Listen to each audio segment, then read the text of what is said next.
magaalada Burco ayaa maanta lagu caleema saaray Suldaan Barkhad Cabdi Shaybi oo ka mid noqon doona salaadiinta dhaqanka Soomaaliland. Caleema saarka suldaankani ayaa waxa ka soo qayb galay madax dhaqameed tiro badan oo isugu jira boqorro, garaado, salaadiin iyo cuqaal, kuwaasi oo ka kala yimid deegaanada Kiilka Shanaad, Awdal, Maroodi Jeex, Saaxil, Sool iyo Sanaag. Waxayna aan madashaasi caleema saarka ka maqnayn wasiirro, mas'uuliyiin badan oo isugu jira mucaarad iyo muxaafidka Soomaaliland iyo xildhibaano. Caleema saarka suldaanka ayaa lagu soo bandhigay geel, ari, fardo iyo agabka dhaqanka Soomaalida.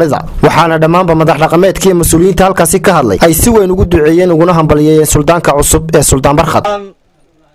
anigoo ku hadlaya magac gobolka Togdheer ama degmada Burco aynu maanta martida noogu nahay, dhammaantiin waxaan idinku soo dhaweynaynaa xafladan iyo caleema saarkan qiimaha badan. Maroodi Jeex ka yimi oo hogaaminaya Suldaan Xasan iyo ka yimi Garaad Kulmiye oo hogaaminaya ka yimi Kilalka iyo ka nooga yimi Sool iyo ka nooga yimi Sanaag, dhammaantood meel kasta ha ka yimaadaan iyo ka Burco ka yimi reer Burco magacyadooda aan la koobi karaynin, indhuhu ay ku wareerayaan ehlu sharafka ah ee aanu wada garanayno iyaga iyo taariikhdoodaba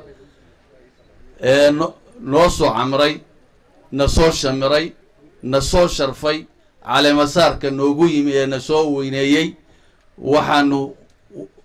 waanu soo dhaweynaynaa.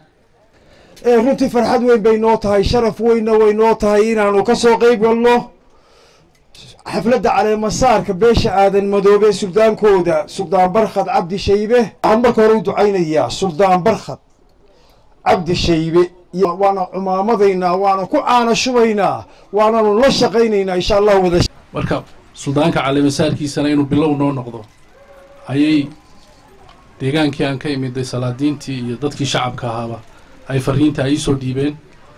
waxaan leenahay inuu suldaan Soomaaliyeed weeye, suldaanka beeshu way soo qabatay. saddex baan anigu kugula talinaya, saddexna waan kugula dardaarmaya. saddex waan kugula talinayaayo waxaa weeye sandanada waxaa kaa qaada baa layidhi, saddex baa kaa qaada, waa gacan guran, guddoon jilicsan iyo gar eexo. suldaanka cusub iyo reerka boqoray iyo bulshada ka soo qayb gashaba dhammaantoodba oo mahadnaqeys.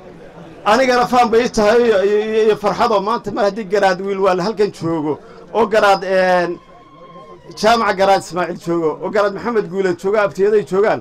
waa maalintaan odhan jiray marka la yiraahdo garaadnimadaadu boqornimada intay socotaan odhan jiray hooyada baa garaadada maanta oo kale weeye. ugu dambeyntiina waxaa madashaasi lagu boqray laguna caleema saaray Suldaan Barkhad Cabdi Shaybe oo si weyn ugu mahad celiyay dadkii faraha badnaa ee caleema saarkiisa ka soo qayb galay. hadnaqaya waftiyada ay kala hogaaminayeen Garaad Kulmiye, Garaad Wiilwaal iyo garaadada suldaanka guud ee Subayr Awal ee hogaaminaya waftiga Maroodi Jeex ka yimi, suldaanka ka yimi Sanaag. hadnaqaya intii soo agaasintay xafladan aadka u quruxda badan leh, idinkuna aad iyo aad baad u mahadsantihiin. Xabiib Ciga Xasan, Universal TV, magaalada Burco.